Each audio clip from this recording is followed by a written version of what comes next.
Good evening. NTSB Chair Jennifer Homendy will be briefing you. The last name is spelled Homendy. Chair?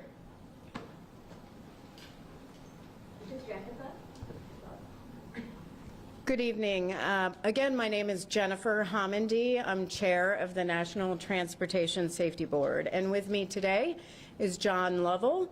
John, and it's Lovell. He's our senior aviation accident investigator with the NTSB. He's been with the NTSB for 24 years, but many more years in aviation, and he'll be the lead investigator for this investigation. We call the lead investigator the investigator in charge, or IIC. The National Transportation Safety Board is an independent federal agency charged by Congress with investigating every civil aviation accident in the United States and significant events in all other modes of transportation. Our goal always is to save lives. So at the end of our investigation, we issue safety recommendations that are aimed at preventing tragedies from reoccurring. However, we don't have to wait for a final report to take action. At any point during an investigation, we can issue an urgent safety recommendation, again, at any point during an investigation, so that we address any potential safety issues early on. Now, we're here investigating an accident, and yes, we've now determined, based on our definition of substantial damage, that it is an accident, not an incident, that occurred around 6:38 p.m. Pacific Standard Time yesterday, Friday, January 5th, 2024. Alaska Airlines Flight 1282, a Boeing 737-9, tail number November 704 Alpha Lima, departed Portland International Airport for Ontario, California, and returned after a mid-cabin door plug. That mid-cabin door was aft of the wings, departed the airplane, resulting in rapid decompression. Just taking a second on the door plug. When you are a customer, such as an airline, purchasing an aircraft, Boeing would make an airframe, one airframe, which is sold to multiple customers, and the customers will order the design that they need for their operations. This particular aircraft for Alaska is certified for up to 189 passengers, and given the 189 passenger threshold, Alaska would not have to have emergency exit doors at that location in the aircraft. Alaska actually only has on this plane 178 seats. For a higher density configuration, an emergency exit door would have to be on that airframe for anything certified at 200 passengers, 215 passengers or 220 passengers. But this mid-cabin door plug, there's one on the left, there's one on the right. They are not operational. What you would see in the cabin if you are a passenger is a window and just part of the cabin. You would not see those as doors unless you were outside of the aircraft. Now, we know that there were 171 passengers on board the airplane with 2 pilots. The captain was flying at the time. They also had 4 flight attendants on board. Fortunately, all passengers deplaned. We are not aware of any serious injuries. We are aware of reports of minor injuries. With that said, I imagine this was a pretty terrifying event. We don't often talk about psychological injury, but I'm sure that occurred here. So on behalf of the National Transportation Safety Board, I would like to extend our deepest sympathies to those that experienced what I imagine was truly terrifying. So today we arrived on scene at 3:12 p.m. Pacific Standard Time. The first order of business for me was to see the aircraft, outside the aircraft and inside. We then proceeded to an organizational meeting. At the organizational meeting, we bring together everyone that will be part of the fact-finding phase of our investigation and plan out how we intend to proceed over the next several days and the next several weeks. We also took some time to designate parties to our investigation. The NTSB always works in what we call a party process during the fact-finding phase of our investigation. What that means is we bring together technical experts that would have access to all the factual information. They help us gather that factual information. But after the fact-finding phase, it is only the NTSB that does the analysis, develops the findings, develops the probable cause, and issues the safety recommendations. So parties to our investigation are the Federal Aviation Administration, Boeing, Alaska Airlines, the Airline Pilots Association, and the Association of Flight Attendants. Again, they are only part of the fact-finding phase. For example, if we need maintenance records, and again, that's just an example, we would know who to go to, who the technical experts are as part of our party system. Now, again, I mentioned that John Lovell is our investigator in charge, but with him, we have a number of NTSB staff that have particular expertise in certain areas: flight operations, survival factors and cabin safety, structures, aircraft systems, including pressurization systems. We have a metallurgist here. Our meteorology and air traffic control team is back at headquarters, but is reporting information to us from there. And we have a team for recorders. Now, the recorders will be sent back to our lab tomorrow morning at some point. Again, I mentioned we arrived just around 3:15 this afternoon. So tomorrow is our first full day of our investigation. Today was just the planning phase.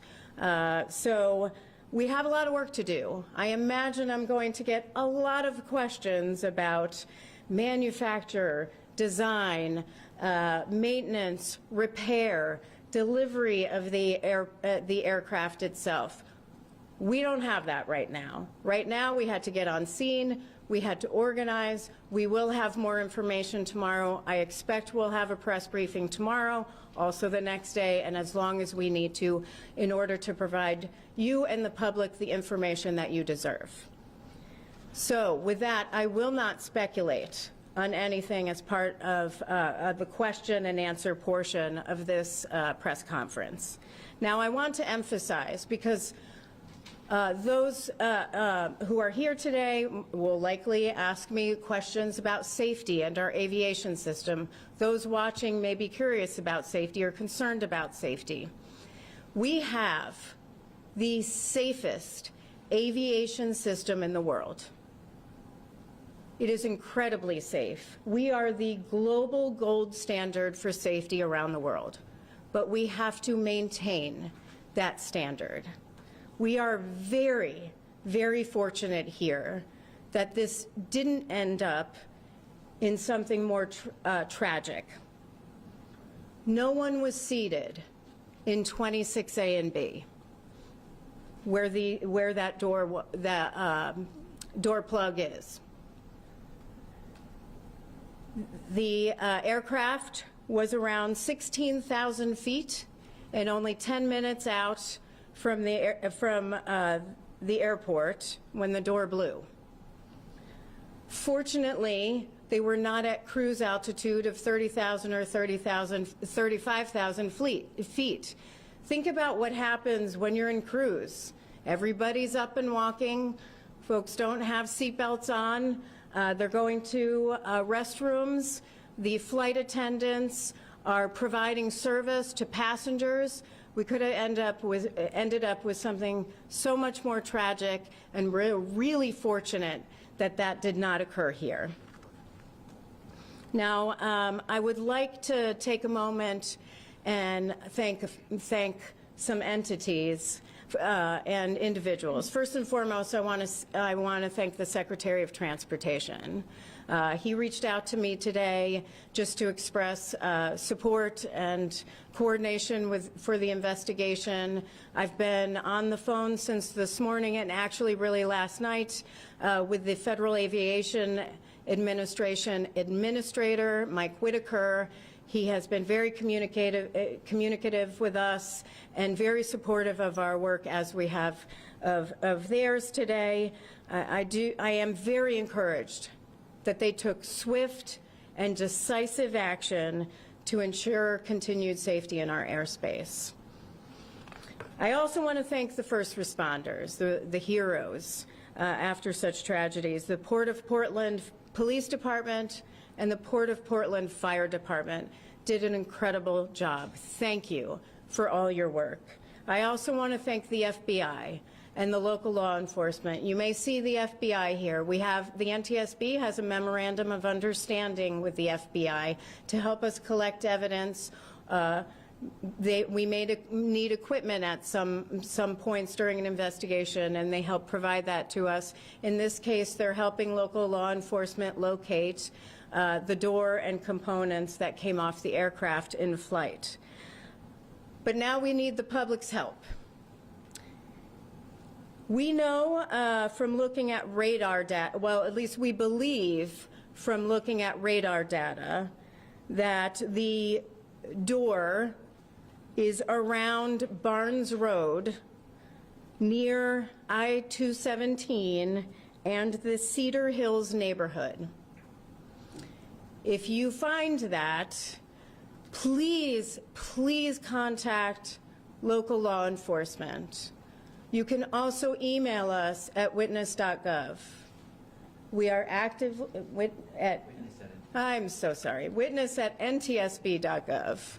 That's again, witness@ntsb.gov.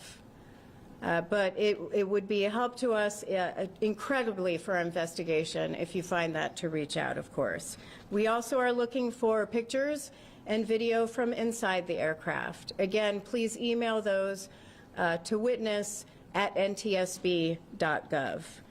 Now, we will update all of you on future press conferences or updates. Please check our social media platforms and ntsb.gov.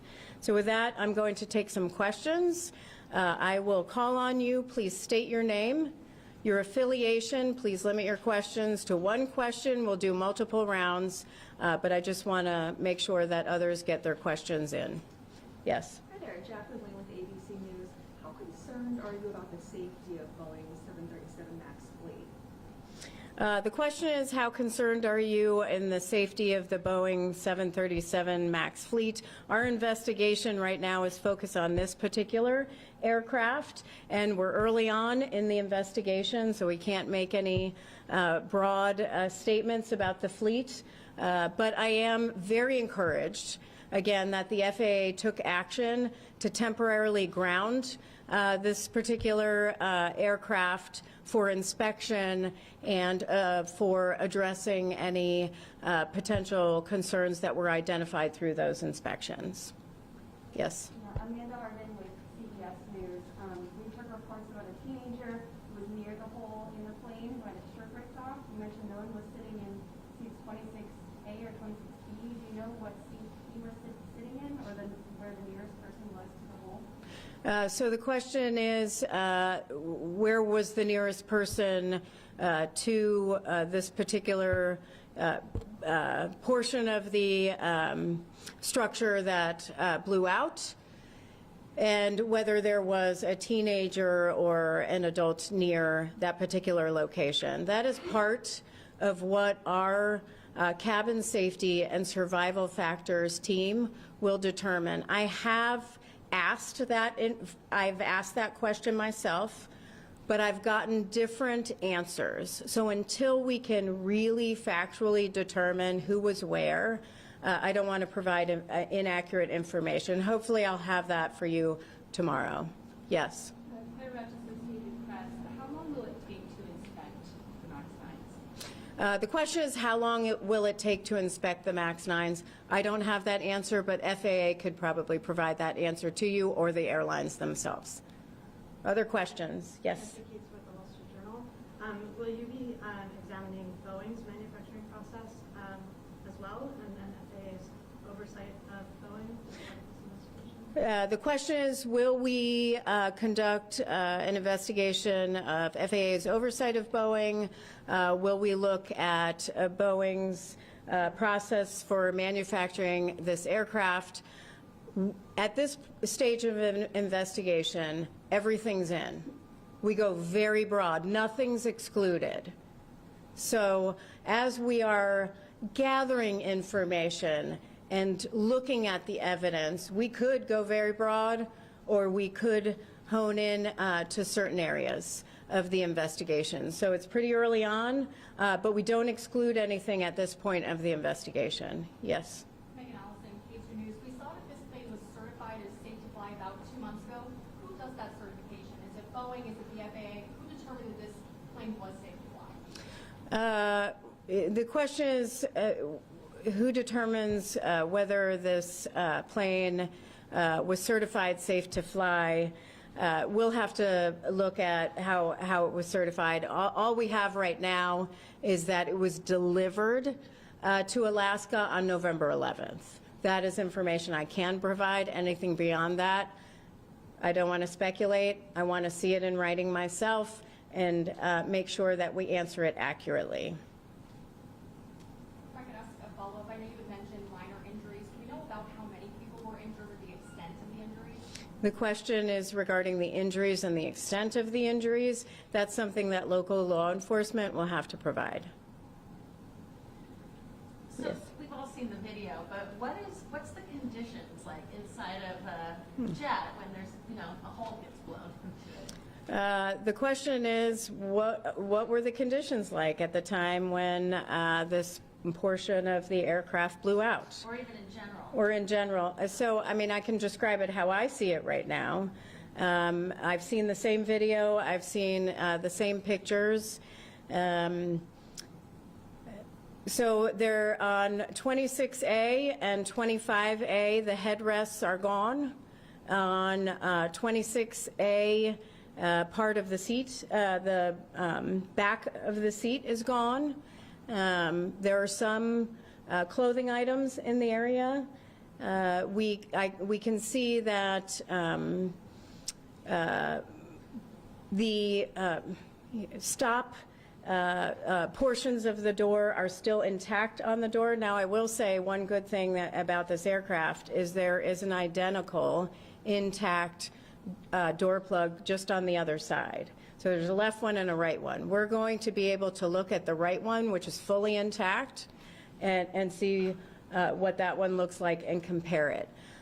In speaking to some who spoke with the flight crew and others, not from our conversations, but I'm relaying what we have been told, that it was a very chaotic scene, very chaotic, very loud, which you can't really hear on the video, but it is very loud.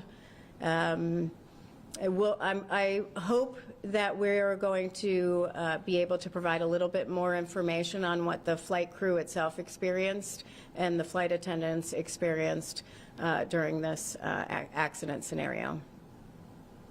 Hi, with Reuters. You had mentioned that this is an accident, not an incident. Do you have any other information as to what caused this accident? I thought I heard you say something about seat number capacity. The question is, do we have information on what caused the door to blow out? We don't have that at this time. What I was referring to is the makeup, the configuration of the plane.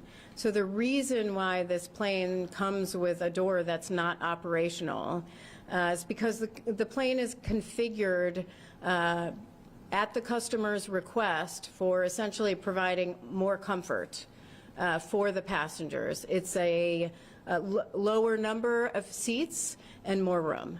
And so with that, you don't need emergency exits at that location. But the manufacturer will manufacture one airframe, and then the components depend on the customer's needs. So in this case, it's a plug. It's not an operational door. Now, granted, it is, you can open it from the outside for inspection, but it's not an operational door, not an operational exit door. In other planes where that same plane might have 215 or 220 passengers, there would be an exit door, much like the traditional emergency exits that you would see. May I just ask a quick follow-up? In terms of figuring out what caused the accident, what are some of the first things that you look at? Yeah, you know, I'll provide some of that information tomorrow on what we're going to look at for the investigation. I want to get with some of the groups, and but I can give you a few things. I mean, certainly we're going to look at the maintenance records. We're going to look at repair, but this is a new plane. It was delivered and was put into service on November 11th, but we're still going to want to look at that. We'll look at the pressurization system. We'll look at the door, the components around the door, like the stop fittings around the door. We're going to want to look at the hinges.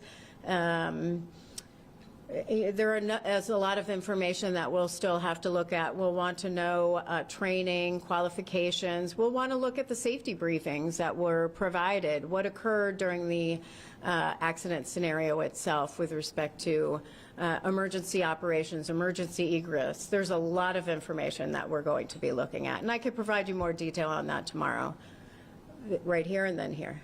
There were other accidents. Name and affiliation? Oh, and with ABC. Okay, great. There were other accidents with the 737. Do you suspect there is some kind of overall design problem for this plane? The question is, do we suspect that there is an overall design problem with this plane based on previous accidents involving the Boeing MAX? At this time, no. We are only focused on this investigation, this airplane. We are not focused on the fleet. But again, nothing is out. We'll go where the investigation takes us and look at what we need to make sure that we're addressing safety. Yes? Claire with AP, you said there were some clothing items in the area near where the door blew out. Was that from clothing getting sucked off of passengers? The question is about the clothing items that were around the door area. We don't know what was the why that clothing is there. I can just tell you there is some clothing in that area, but we'll look into that further. Yes. Amanda London with CBS. Do you know about what speed the plane was traveling at? The question is on the speed of the plane, and we'll get all the information from the recorders. Yes. Can I ask a question for Mr. Lovell? Does your past experience include investigating the Ethiopian Airlines MAX crash, and are you bringing that expertise to this investigation? John, we want to step up to it. Yes, I assisted. Actually, I represented the United States in Ethiopia on the MAX crash over there. Yes.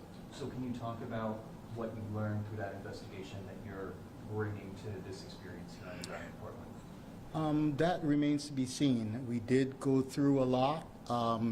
It was a very complex investigation, and this one we are still in early stages, as the chair has indicated, so we don't know yet.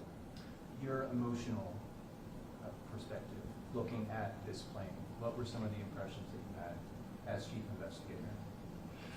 My impressions are that, as the chair indicated, we're very thankful that it was at a particular phase of flight where it was not more catastrophic.